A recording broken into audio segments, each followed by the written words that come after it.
Hello, my name is Eunice. I attend Unjong Middle School and I'm in the second grade, class A. Every country has their own traditional clothes.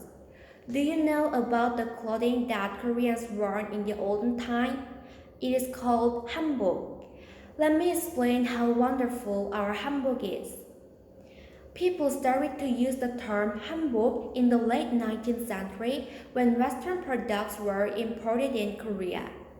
To distinguish traditional Korean attire from the Western-style suits, Koreans refer to their clothing as hanbok. It has been worn for more than 1600 years in Korea. Among the traditional clothes of the world, hanbok might have the longest history. As it has been worn for such a long time, it is not just clothing, but it also embodies Korea's history, culture, and identity. I believe that the words such as elegance and grace are the best descriptions for the shape and the features of hanbok. Both men and women wear jogori, which is the most common form of a top. In particular, women decorated their jogori with some delicate embroideries that implied their wishes. Some of the examples of the wishes include wealth, glory, health, longevity, and prosperity of their family. Magoja is a type of jacket that people wore over jogori. Both women and men could wear it, but men usually enjoyed wearing it on jogori. Interestingly, only women were allowed to wear skirts, and only men were allowed to wear pants at that time. For women, there were exceptions though. They could wear pants inside the skirt to fluff up their skirts. During the Three Kingdoms era of Korea, the skirts of hanbok also represented different classes that the women belonged to. The upper class wore longer skirts, and the lower skirt wore shorter one.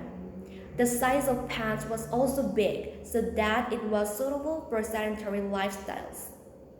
Nowadays, less and less people wear hanbok because it is difficult to perform some modern tasks wearing them.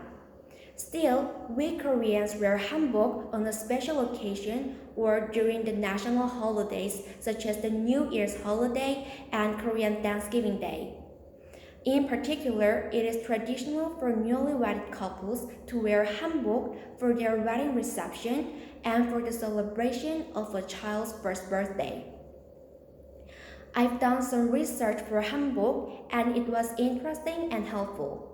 It was a great opportunity for me to learn about special features of hanbok, my country's traditional clothing. Through hanbok, I was able to gain a deeper understanding and experience of the social atmosphere in Korea at that time. It was also surprising for me to find out that learning about traditional clothing of other countries could provide so much history and culture. In conclusion, I believe that it is absolutely necessary to preserve hanbok, one of an important representation of Korean culture. As I already mentioned, hanbok is not just clothing that people used to wear, but it also represents the true beauty of Korea, including our culture, spirit, and uniqueness. I highly hope more and more people would recognize the beauty and the importance of hanbok as much as possible. Thank you very much for listening to my speech. Have a nice day.